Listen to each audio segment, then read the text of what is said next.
see you there. My name is Shay, and this is Forge Dental, where we talk about mouth stuff. Dental school, dentistry, things of that nature. And today I was supposed to talk a little bit more about my personal statement and how you can write one, but I just kept getting a bunch of the exact same question, and that question is, what are your stats? What are your stats? What are your stats? What are your stats? Okay, getting started. Right off the bat, let's talk demographics. So first and probably most important are my social security number is, seriously, so my age when I applied was 32. The state I was a resident of was Ohio. I'm a US citizen, and my race is black and white. I think those were the only options available under my race and ethnicity, and I only speak English. Cool, so that's the basics of my demographics. So, academics. One of the things you'll realize when you read through your application and look at all the grades you put in and all the classes, AADSAS will sometimes chop and screw your information into a bunch of different categories, and you'll have like literally 30,000 permutations of what your GPA is. So it can get a little confusing, but I'm gonna go through kind of the most important and relevant things. Okay, let's get started. So first things first, we're gonna talk about college and grades. So you have to get a transcript from every single college or university you ever attended. And so for me, that included my bachelor's degree from Washington University in St. Louis, where I majored in communication design. That also included one class I took in one summer of an English credit at a local community college. And then I also got my MBA from Ohio State University, the Ohio State University. And then I also continued in recent years taking all my prerequisite classes at the Ohio State University. So let's talk about GPA. After I put all my credits and classes into the AADSAS calculator, I ended up with taking an overall 240 credits of classes, which is a ton. I felt like it took me forever to put all these grades in. So at the end of the day, my banner overall GPA, people always ask me about that. I ended up taking into my undergraduate GPA, my graduate GPA, and all my prerequisite classes. I came out with a 3.31 GPA. My undergraduate GPA was a 3.21. So that's just Washington University and St. Louis classes, everything I did for my BFA in graphic design, which I didn't do great in, it looks like. And my MBA, I had a 3.36 GPA. And then finally in my post-bac classes, so that's taking just like the 13 classes or whatever was required to apply to dental school, I ended up with a 3.52 post-bac GPA. So digging into all that a little bit further, my science GPA, which I was a little shocked to read, was actually a 3.32 because I did okay in my post-bac classes, but I had to take one of those classes a second time. I had to retake organic chemistry. I got a D in it, then I got an A in it. But that also, it's kind of crazy looking back, some of those classes I took in undergrad, which is over 10 years ago, also got included into that, which includes a D+ in calculus. So if you're not a traditional student, some of those grades will follow you actually all of those grades will follow you for forever. Finally, my BCP, so my biologies, chemistries, and physics, that GPA was 3.45. So it really didn't have that strong of a science GPA, or really a GPA at all. It's really middle of the road, which was kind of scary to look at. Okay, and because I'm a data nerd, here's a beautiful chart of what my grade composition looks like.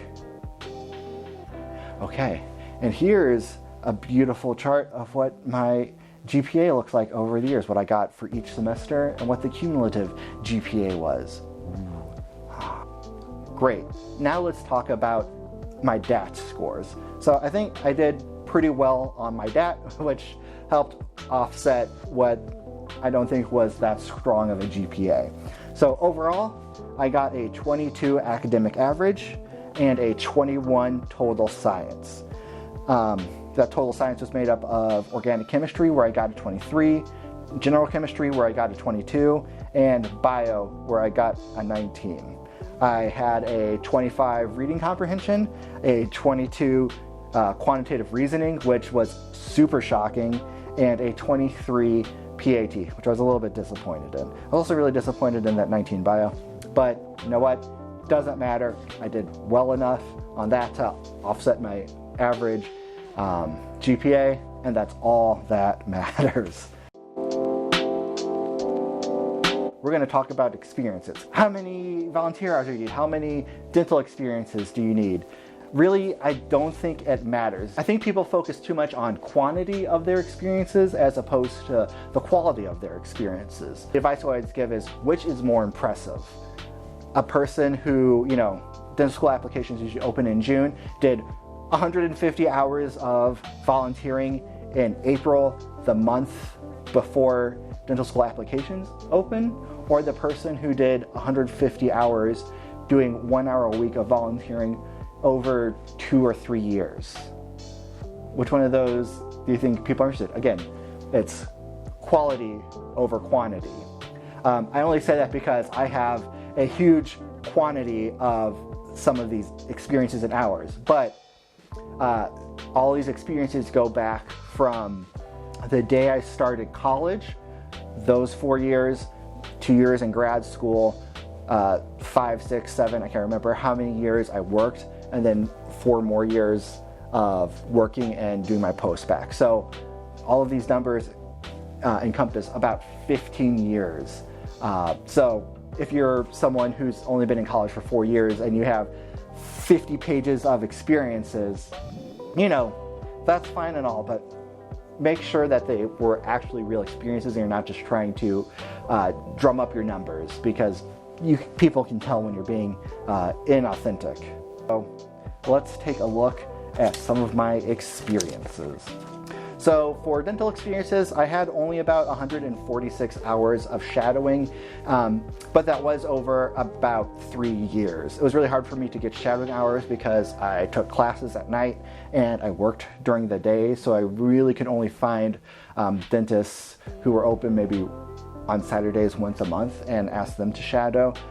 So I shadowed at 5 offices, again, over the course of about 3 years. And then I had about 448 hours of volunteering experience. So I really personally only picked the 5 volunteering experiences that meant the most to me. Like, I did a lot of one-off volunteering, 3 or 4 hours here, 3 or 4 hours here, but I didn't really think it was necessary to include all of those when I had a lot more interesting experiences that I could talk a lot more about. So I just included those 5.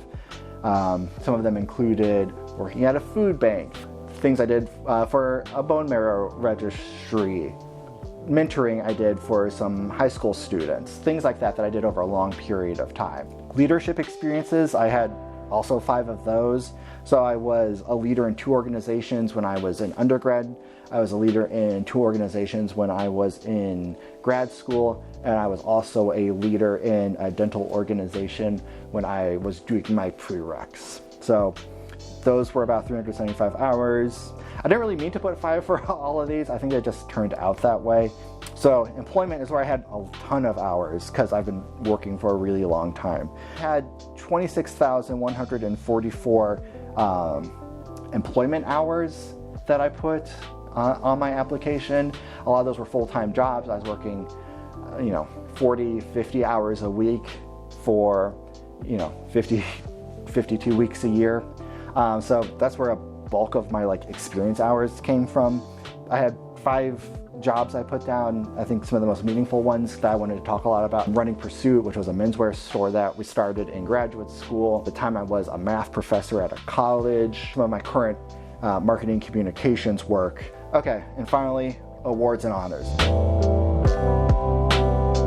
So I didn't have a ton, but I think that's okay. A lot of people seem like they're stressing about, like, oh no, I don't have 1,000 awards or honors, but I don't think it really matters. It just, you don't need that external validation to show that you're going to be a good dentist or dental student. My honors, I had 3 case competition wins from when I was in grad school. I also had 1 scholarship that paid for pretty much all of my undergraduate degree. I was on the dean's list once, and I also won a business plan competition when I was in undergrad. Again, that's like, what, 5, 6 awards and honors. Nothing that exciting, but I don't know if it really matters. So there it is. That's pretty much everything for everybody asking about what my statistics that got me into dental school were. I probably need to make a video about what dental school I actually applied to, because I was pretty crazy and applied to only 1 dental school. And also, I think I'm going to do another video about every single class I took in undergrad, graduate school, and doing my post-spec, because people always ask about what it's like not majoring in like a science and applying to a health professional program. Okay, so I hope that was helpful and at least interesting and answered everybody's questions who keeps asking about what my stats are. If it was helpful, like, subscribe. If you have questions, leave comments below. Contact me on social media in the description. I have been really enjoying helping people. And yeah, I'll see you next week with another video. Take care.